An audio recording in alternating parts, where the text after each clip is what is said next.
प्रतिष्ठिता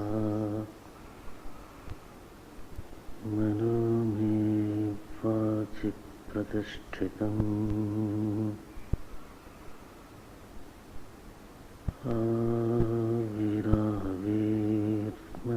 आविराविर्महेभिः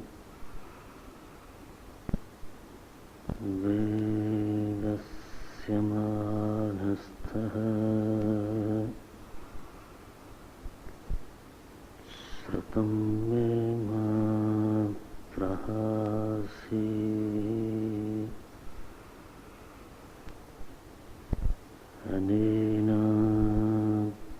अनेनाधीतेन अहोरात्रान् सन्दधामि श्रुतं वदिष्यामि सत्यं वदिष्यामि तन्मामवतु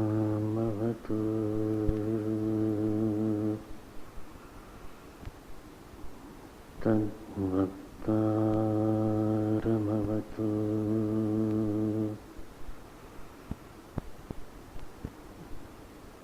अवतु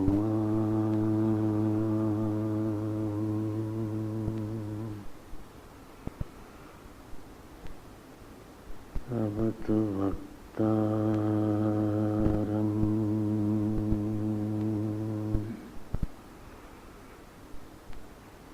अवतु वक्तारम्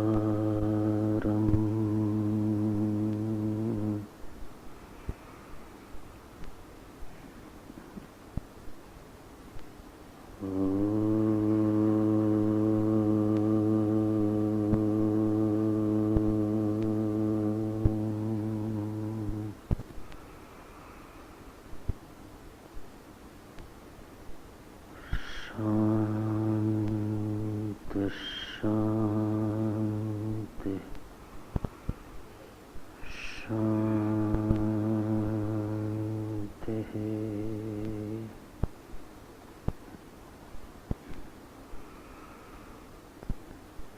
शंकरं शंकराचार्यं केशवं बादरायणम् सूत्रभाष्यकृतौ वन्दे भगवन्तौ पुनः पुनः भगवन्तौ पुनः पुनः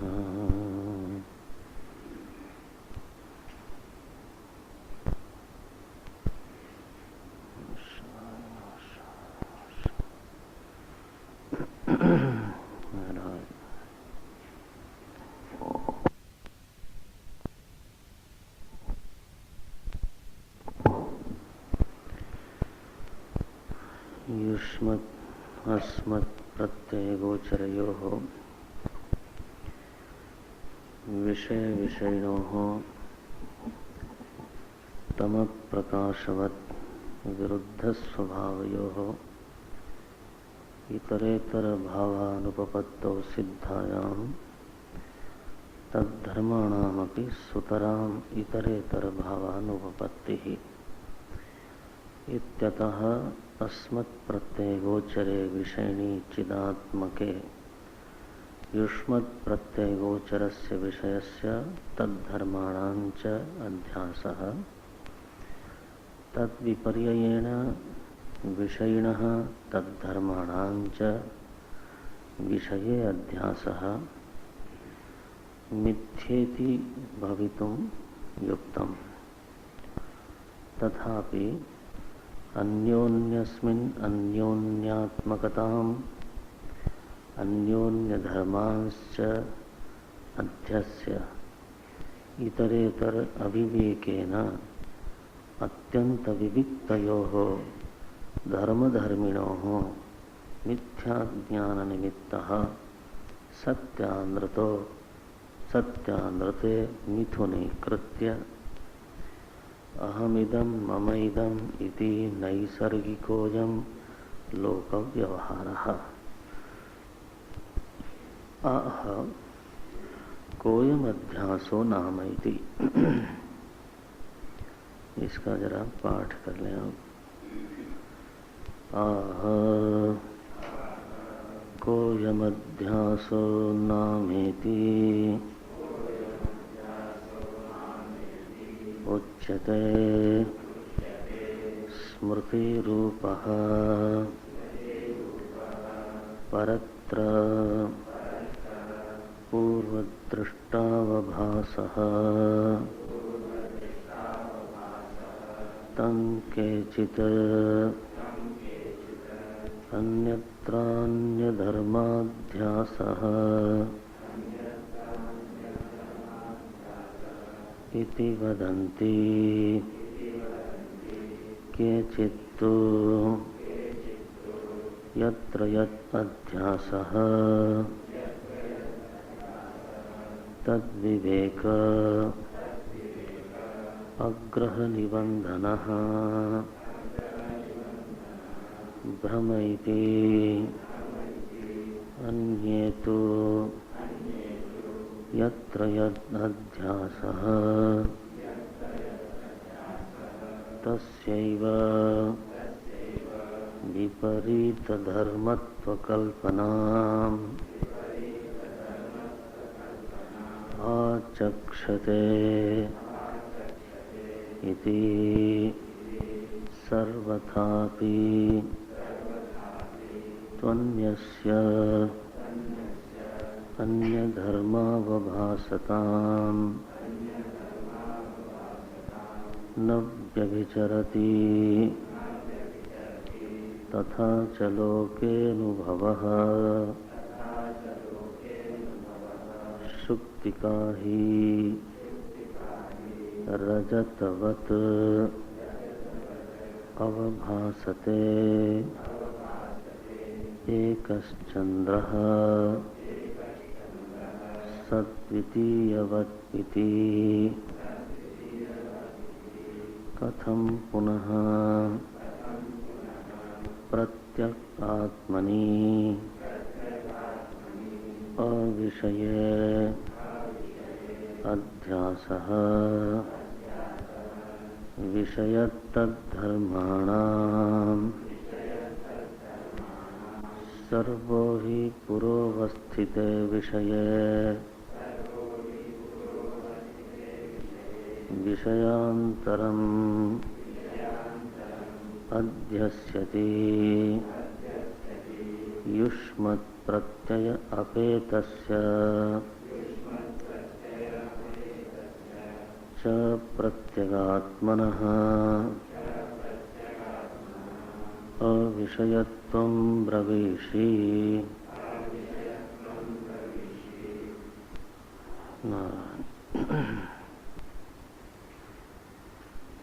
आह कोयम अध्यासो नाम। पूर्व के प्रकरण में भगवान भाष्यकार ने सर्वप्रथम तो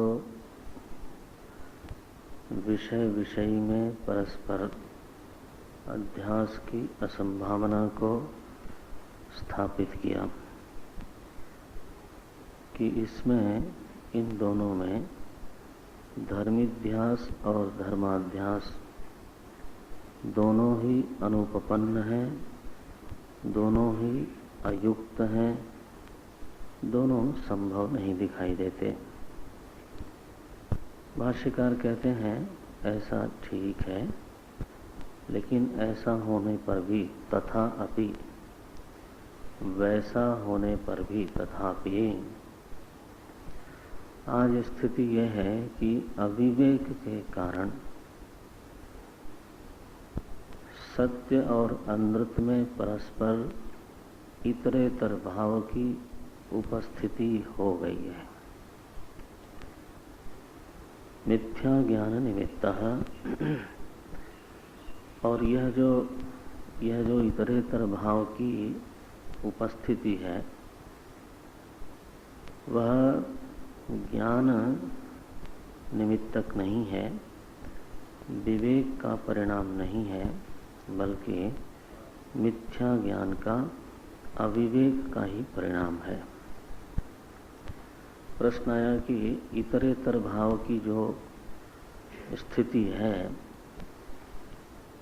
इतरेतर भाव की जो परिणति है, उसकी अनुभूति हमें कैसे हो रही है आज के दिन। तो उन्होंने कहा अहमिदम मम इदम के रूप में। तो मिथुनीकरण का जो परिणाम है, इतरेतर भाव का जो परिणाम है, वो अनुभव सिद्ध है। उसका अनुभव कैसा होता है, क्योंकि यह जो अध्यास है वो किताब में तो हुआ नहीं, यह जो अध्यास है वो विषय और विषयी के बीच में हुआ है। तो विषयी तो मैं हूँ, अस्मत् प्रत्यय गोचर विषयी है, और विषय है बहिर्जगत युष्मत् प्रत्यय गोचर। तो अगर अध्यास की दुर्घटना मेरे ही साथ हो गई है तो मुझे उसका अनुभव होना चाहिए, है ना। तो अनुभूति का, अध्यास युक्त अनुभूति का स्वरूप क्या है। रिपीट करता हूँ, अध्यास युक्त अनुभूति का स्वरूप क्या है। अब जैसे आपने आरंभ के ग्रंथों में ये कई बार पढ़ा होगा कि हमें देहाभिमान हो गया, भ्रम से ही सही लेकिन देहाभिमान हो गया। तो देहाभिमान हो गया यह तो एक सिद्धांत वाक्य है, अनुभूति वाक्य नहीं है। तो देहाभिमान हो गया तो इसका अनुभव क्या है। देहाभिमान होने के बाद हमें अनुभव कैसा लगता है, हमारा अनुभव कैसा होता है। तो कहा जाता है कि जो आपको अपने में काला होने का, गोरा होने का, लंबा होने का, छोटा होने का, मोटा होने का, पतला होने का, युवा होने का, वृद्ध होने का, अपने में जो अनुभव होता है ये देहाभिमान का ही परिणाम है। तो देहाभिमान का अनुभव रूप क्या है। अपने में काला गोरा, लंबा छोटा, युवा वृद्ध का अनुभव होना। अहम वृद्धा, अहम युवा, यह जो आपको अनुभव होता है वह क्या है, देहाभिमान का परिणाम नहीं है कहना चाहिए, देहाभिमान का अनुभूति रूप है। देहाभिमान का प्रमाण है ना। अब कहा जाए कि आपके भीतर बुखार के कीटाणु हैं, तो ठीक है, वो तो मेडिकल साइंस के हिसाब से कहा गया। लेकिन बुखार के कीटाणु हैं, इसका हमें कैसे अनुभव हो? बुखार के कीटाणु मेरे भीतर हैं, यंत्र में तो नहीं है। यंत्र में नहीं है ना, मुझ में है। तो मुझे कैसे पता चले? क्या प्रमाण है? मैं कैसे जानूं कि मुझ में बुखार के कीटाणु हैं? तो आप बताओगे कि आपको ठंडा लगता है, सर्दी लगती है, आपका शरीर तपता है, आप बिस्तर पे पड़ जाते हो, आपको पसीना होता है, रजाई ओढ़ने का मन होता है गर्मी में भी। तो ये आपका अनुभव है, यह आपका अनुभव है। यह अनुभव कहाँ से आया? बोले कीटाणु के होने से। ठीक है ना। मैं गोरा हूँ, मैं काला हूँ, ये क्या है? ये हमारा अनुभव है। ये बुखार का लक्षण है महाराज, है ना। कीटाणु होवे तो होवे, और अगर हमें कोई तकलीफ ना हो तो जिंदाबाद, हमें क्या परेशानी है, होते रहे। आप कहो कि हमारा हार्ट फेल हो गया, मैं जिंदा रहूं तो हमें क्या परेशानी है? भाई मरीज जाता है डॉक्टर के साथ, डॉक्टर के सामने अपने अनुभव को लेकर के, कीटाणु को पहचान के नहीं जाता। समझते हो ना आप? तो बीमारी का अनुभूत रूप क्या है, ये देखने की बात है। अब प्रश्न आया कि आप कहते हो कि अरे साधक, तुमको देहाभिमान हो गया है, ये बड़ा रोग है, बड़ा क्लेश है, पंच क्लेशों में से एक क्लेश है, अभिनिवेश नाम का क्लेश है। तुम्हें देहाभिमान हो गया। देहाभिमान हो गया वो तो आप जानो, लेकिन मेरा अनुभव बताओ कि देहाभिमान होने के बाद उसका मुझे अनुभव किस रूप में हो रहा है। हमारा तो शरीर तप नहीं रहा है। बोला नहीं, तुम्हारा अनुभव ऐसा है कि तुम अपने को गोरा, अपने को काला, अपने को लंबा, छोटा, युवा, वृद्ध मानते हो, तदनुसार व्यवहार करते हो। ये क्या है? ये तुम्हारा देहाभिमान का अनुभव है। क्यों मानते हो इसको तुम नहीं जानते। मैं गोरा काला हूं, मैं युवा हूं, ऐसा तुमने क्यों माना, इसको तुम नहीं जानते हैं। इसको वेदांत के डॉक्टर लोग जानते हैं। वो क्या कहेंगे कि तुम्हारे भीतर देहाभिमान के कीटाणु प्रविष्ट हो गए हैं, इसलिए तुम अपने आप को जबरदस्ती गोरा काला अनुभव करते हो। तो विषयी में अगर अध्यास हुआ है तो कुछ न कुछ उसका अनुभव रूप होना चाहिए, ये प्रश्न है।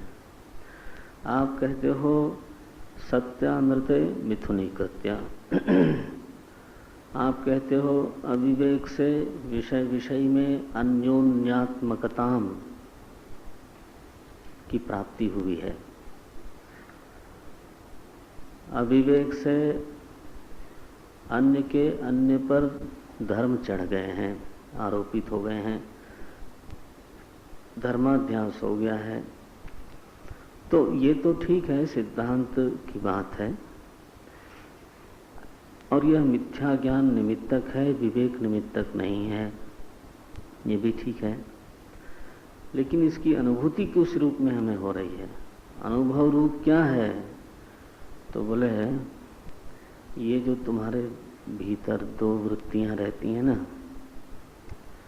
अहम इदम मम इदम। ये जो दो वृत्तियों का निरंतर तुम अनुभव करते हो, ये उसी मिथुनीकरण के कीटाणु का क्या है, अनुभव रूप है। भीतर विषय विषयी में, सत्यानृतय में मिथुनीकरण हुआ है, उसी क्रिया का, उसी दुर्घटना का अनुभव रूप है मरीच। अनुभव रूप यह है कि तुम्हारे पास ये दो वृत्तियां हैं, अहम इदम, मम इदम। बोले महाराज इन दो वृत्तियों से क्या हुआ? बोले यही दो वृत्तियां ही तो समस्त लोक व्यवहार हैं।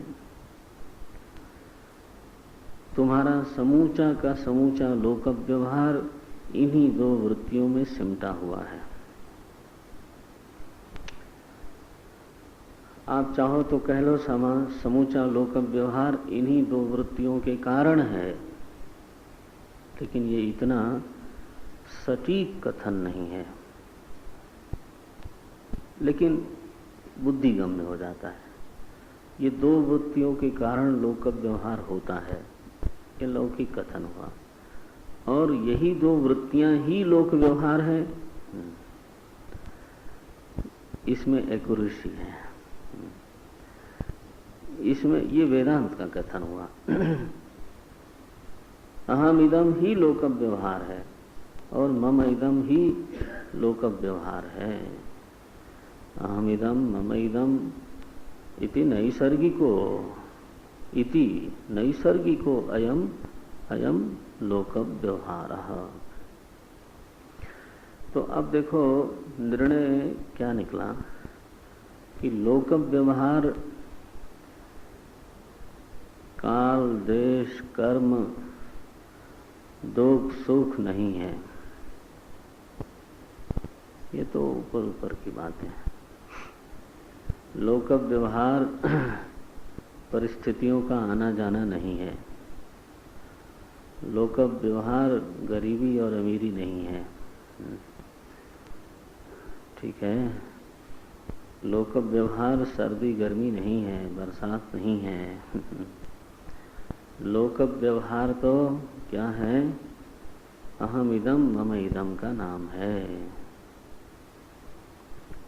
पहले तो इस पर आइए। बोले महाराज आप कहते हो देश काल क्रिया ये लोक व्यवहार नहीं है। बेकार की बात, ऊपरी छिलके की बात करते हो। देश में काल में क्रिया होती है, उस क्रिया का फल होता है, उस फल का भोग होता है। वह भोग सुखात्मक हो सकता है या दुखात्मक हो सकता है। तुम समझते हो यही लोक व्यवहार है ना? आप समझना इसको। संसार में इतना भी कई बार हम नहीं समझते, लेकिन चलो जो थोड़ा चिंतन करता है वो इतना समझता है कि जो लोक व्यवहार है वो क्रियात्मक है। कैसा है? क्रियात्मक है। व्यवहार कहते ना, बी प्रैक्टिकल। लोक व्यवहार कैसा है? बोले क्रियात्मक है। अच्छा जी, क्रिया के लिए देश चाहिए, क्रिया के लिए काल चाहिए। देश और काल से व्यतिरिक्त होकर के क्रिया संपन्न नहीं हो सकती, है ना? देश में काल में क्रिया होती है। अच्छा जी, क्रिया के लिए कर्ता चाहिए। चलो ये भी आ गया। अब उस क्रिया का फल होगा। विधि निषेधात्मक क्रिया होगी तो उसका होगा फल। फल होगा वो सुखात्मक होगा या दुखात्मक होगा, फिर उसका हम भोग करेंगे। इसका नाम है क्या? लोक व्यवहार। इसी का नाम है लोक व्यवहार। तो बोले लोक व्यवहार तो क्रियात्मक है, शंकराचार्य जी ने कहा ये छिलका है। लोक व्यवहार वृत्त्यात्मक है महाराज, क्रियात्मक नहीं है। क्या है? वृत्त्यात्मक है। लोक व्यवहार मिथ्या ज्ञानात्मक है। लोक व्यवहार, संस्कृत और अंग्रेजी मिलाऊं? लोक व्यवहार रॉन्ग नोशनात्मक है।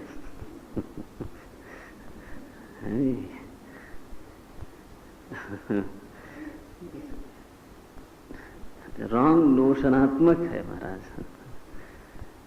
मिथ्या ज्ञानात्मक का मतलब क्या हुआ? नोशन है लोक व्यवहार, क्रिया नहीं। बड़ी बात कही है महाराज, छोटी बात नहीं कही है। साधारणतः तो क्रियात्मक लोक व्यवहार होता है, ये भी नहीं समझते। मैं दूसरों की नहीं कह रहा हूं, हमें अपनी ही बात कह रहा हूं। हमेशा हमारी बुद्धि इतनी निर्मल नहीं होती। तो लोक व्यवहार तो बस जोड़ तोड़ को ही बोलते हैं। लेकिन देश काल क्रिया, क्रिया भी कैसी? विधि निषेधात्मक, कर्ता, फिर सुखात्मक दुखात्मक फल भोग, ये सब लोक व्यवहार है।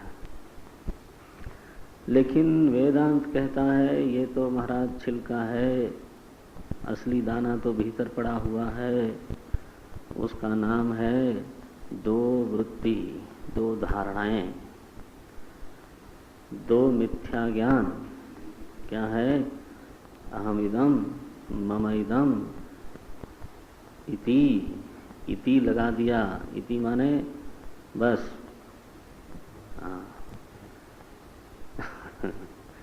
अहमिदम ममइदम इति नैसर्गिको अयम लोक व्यवहार। तो लोक व्यवहार की इतनी समीचीन टीका और इतनी सत्यस्पर्शी मर्मस्पर्शी व्याख्या मुझे तो पढ़ने को मिलती नहीं। तो लोक व्यवहार हो गया मिथ्या ज्ञानात्मक, आप कह लो ज्ञानात्मक, और ज्ञानात्मक में फिर लगाओ मिथ्या ज्ञानात्मक, और फिर लगाओ अविवेकात्मक। तो देश काल क्रिया का हेतु है, देश काल क्रिया और सुखात्मक दुखात्मक भोग, इसका हेतु है दो वृत्तियां। और इन दो वृत्तियों का हेतु है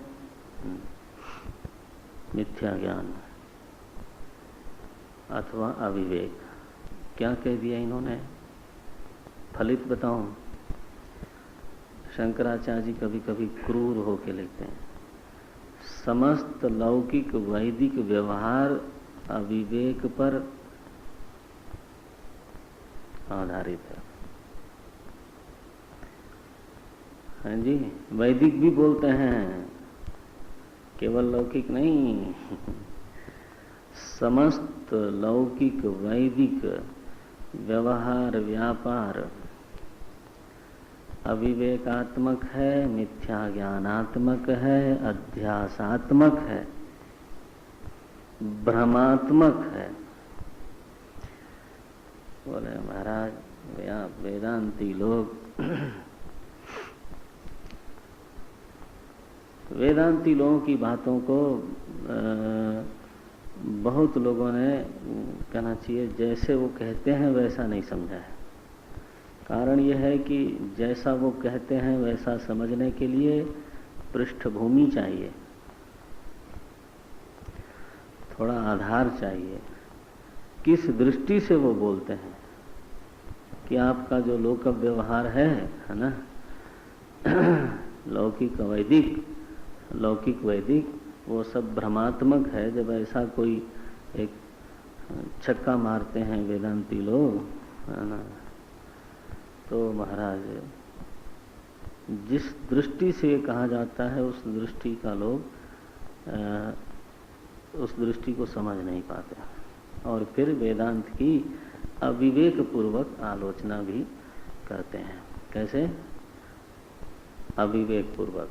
वो एक और भ्रम होता है। अच्छा, इसका फलित क्या है? अब सिद्ध हुआ कि व्यवहार भ्रमात्मक है, तो इसका फलित क्या है? इसका फलित ये होता है कि लौकिक वैदिक व्यवहार में बहुत महत्व बुद्धि करने की आवश्यकता नहीं है।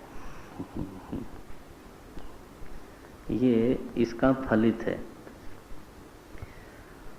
माने व्यवहारासक्ति एक बड़ी ही विचित्र स्थिति है।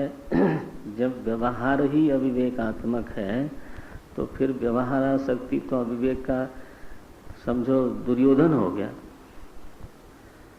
धृतराष्ट्र का बाप हो गया ना वो तो। विष बीज तो ठीक है, विष वृक्ष हो गया तो वो नारायण, वो तो फिर कष्ट देने वाला हो गया फिर तो। व्यवहारासक्ति तो बिल्कुल ही गलत बात है। वेदांत के साधक को ये समझ में आना चाहिए। सोचिए जति प्रपंच रथ, गोस्वामी जी ने ठोक दिया यहाँ पर। वो यति सोचने योग्य है जो प्रपंच में रमण करता है। सोचिए जति प्रपंच रथ, यति भी कहलाता है और प्रपंच में रमण करता है, उसी में जोड़ तोड़ करता है। व्यवहारासक्ति बहुत है। गोस्वामी जी कहते हैं सोचिए, वो जरा सोचने लायक है। अच्छा भाई, तो ये निरूपण तो उन्होंने यहाँ तक कर दिया, हमारी बीमारी के कीटाणु तक बता दिए। अब पूर्व पक्ष उठाते हैं। आह कोयम अध्यासो नाम, हे भगवान जरा बताओ आप कि ये अध्यास की बात आप कहते हो, अध्यास का लक्षण क्या है? अध्यास की आप किस प्रकार से व्याख्या करोगे? अध्यास की परिभाषा क्या है? कोयम अध्यासो नामा, जो हमारी बीमारी के मूल में बैठा हुआ है अध्यास, ये अध्यास क्या है? कौन है भाई ये बड़ा ही युक्ति संगत प्रश्न है। उच्यते, बोले बताता हूं। अध्यास का स्वरूप बताते हैं। अध्यास क्या है? बोले स्मृति रूपः परत्र पूर्व दृष्टावभासः। कल मैंने कहा था ये याद रखना, इसको छोटा सा वाक्य है। इसमें मूल वाक्य है परत्र अवभासः। अध्यास शब्द का ही अर्थ होता है यही, अधिमाने ऊपरी, अन्यस्य ऊपरी आसः, दूसरे के ऊपर कुछ दिखना, थोप देना, इसको अध्यास बोलते हैं। लेकिन यहाँ प्रिसाइज्ड डेफिनेशन है, परत्र अवभासः। परत्र माने पर, माने दूसरे में, परत्र परस्मिन, दूसरे में, अन्य में दिखना। क्या दिखना? अन्य का दिखना, ये उसमें कहा हुआ है, कथित है। माने स्वस्मिन अवभासः, ये तो ज्ञान है ना। रज्जु में रज्जु बुद्धि का होना ये ज्ञान है, सर्प में सर्प बुद्धि का होना ये ज्ञान है। लेकिन परत्र सर्प बुद्धि हो गई तो ये अध्यास हो गया। परत्र रज्जु में, पराये में, दूसरे में, तो रज्जु में सर्प बुद्धि का उदित हो जाना यह अध्यास है। रज्जू में सर्प का अवभास होना ये अध्यास है। बोले महाराज ये सर्प बुद्धि आती कहाँ से है? जब वहाँ रज्जू है तो ये सर्प बुद्धि का आगमन कहाँ से हुआ? किस देश से आई ये सर्प बुद्धि? और इस सर्प बुद्धि का स्वरूप क्या है? तो बोले देखो आई तो पूर्व दृष्टि से। पहले आपको सर्प दिखा था, है ना? पहले आप सर्प देख चुके हो, पूर्व दृष्ट है वो, और इसलिए आपके संस्कार में सर्प का संस्कार भी बैठा हुआ है। हमारे संस्कार राशि में, हमारे चित्त कोश में सर्प का संस्कार पूरी तरह से है। अध्यास उसका हो नहीं सकता जिसका संस्कार हमारे भीतर न हो, पूर्वानुभूत न हो, तो उसका अध्यास नहीं होगा। हमारे चित्त कोश में वो मसाला चाहिए, है ना? पूर्व दृष्टि से आया, संस्कार राशि में से आया, अच्छी बात है। तो संस्कार राशि में से आया, अनुभव राशि में से आया, ठीक है। आया तो क्या बन के आया? बोले स्मृति रूपा। जो अध्यस्त वस्तु है, पकड़ना, आप यहाँ एक एक शब्द आपको पकड़ना पड़ेगा। जो अध्यस्त वस्तु है, अध्यस्त वस्तु माने सर्प, प्रतीयमान सर्प। जो अध्यस्त वस्तु है वो स्मृति रूप है, वो द्रव्य रूप नहीं है, वस्तु रूप नहीं है, बल्कि कैसी है? स्मृति रूप है। माने प्रतीयमान सर्प जो है वह रज्जू पर नहीं है। प्रतीयमान सर्प की स्थिति कहाँ है? बोले चित्त में, बुद्धि में, है ना? कहाँ दिख रहा है वो सर्प? रज्जू पर कि बुद्धि में?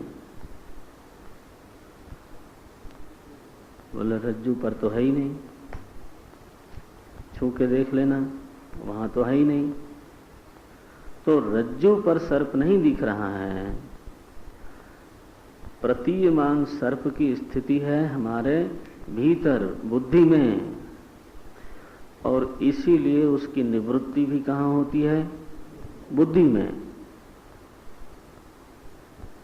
रज्जू पर निवृत्ति नहीं होती। अगर रज्जू पे चढ़ गया होता तो क्रिया से निवृत्त करना पड़ता, है ना? लेकिन बुद्धि में ही है, और बुद्धि में ही वो निवृत्त भी होता है, हटता भी वही है। तो बुद्धि में तो फिर दो रूप में हो सकता है। एक तो परमात्मक, ज्ञानात्मक, ज्ञान रूप में होना चाहिए, और एक स्मरण रूप में होना चाहिए। तो भाष्यकार कहते हैं ये जो सर्प है वो स्मृति रूप है, स्मृति रूप। इसलिए हमारे वेदांत में स्मृति को प्रमाण नहीं माना गया। स्मृति को प्रमाण नहीं मानते हम लोग। अच्छा, अब जरा ज्ञान की प्रक्रिया सुन लो। आप जानते हो, स्मरण कर लो। मुझे आशा है कि आपको याद होगा। देखो, एक चीज होती है प्रत्यभिज्ञा, प्रत्यभिज्ञा, और दूसरी चीज है भ्रम। प्रत्यभिज्ञा और भ्रम। तो जब हम किसी चीज को जानते हैं, पहचानते हैं, तो उसमें दो तरह के ज्ञान काम करते हैं। एक तो इंद्रिय से वह चीज प्रत्यक्ष है, अयम देवदत्ता। तो देवदत्त का जो स्वरूप है वह प्रत्यक्ष है। लेकिन यह वही देवदत्त है जो हमारा मित्र है ना, यह बात, यह जो पहचानने की वृत्ति साथ में आती है, यह प्रत्यक्ष नहीं है, यह प्रत्यक्ष नहीं है ना। ये व्यक्ति बड़ा सज्जन है, तो आप ध्यान रखना, सज्जनता जो है वो नेत्र गोचर तो है नहीं। सज्जनता तो आंख से दिखती नहीं, तो ये आपको सज्जनता का वस्तुतः नेत्र से ज्ञान नहीं होता, प्रत्यक्ष नहीं है वो। प्रत्यक्ष तो केवल व्यक्ति का शरीर है। सज्जनता का बोध कहाँ से आया? तो बोले पूर्व संस्कारों से। हमने उसको जाना है, उसके बारे में पढ़ा है, उसके साथ व्यवहार किया है ना, और उस व्यवहार के नाते, उस पढ़े हुए सुने हुए के नाते हमारे भीतर यह एक संस्कार बना, एक धारणा बनी कि जो देवदत्त है वो क्या है? सज्जन है। तो सज्जनता तो हमारे भीतर संस्कार में थी।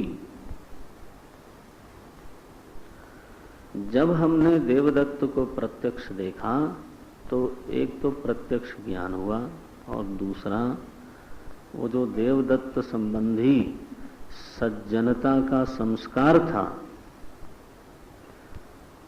उसका भी उदय हो गया। किस रूप में? स्मृति रूप में। तो स्मृति प्लस प्रत्यक्ष इज इक्वल टू प्रत्यभिज्ञा। हम जितना व्यवहार करते हैं महाराज संसार में वो प्रत्यभिज्ञा के बल पर ही करते हैं। हमारे मन में हर व्यक्ति की कोई न कोई एक परिभाषा होती है, हर व्यक्ति के मन में होती है महाराज। मंगलदास ऐसा है ये लड़का,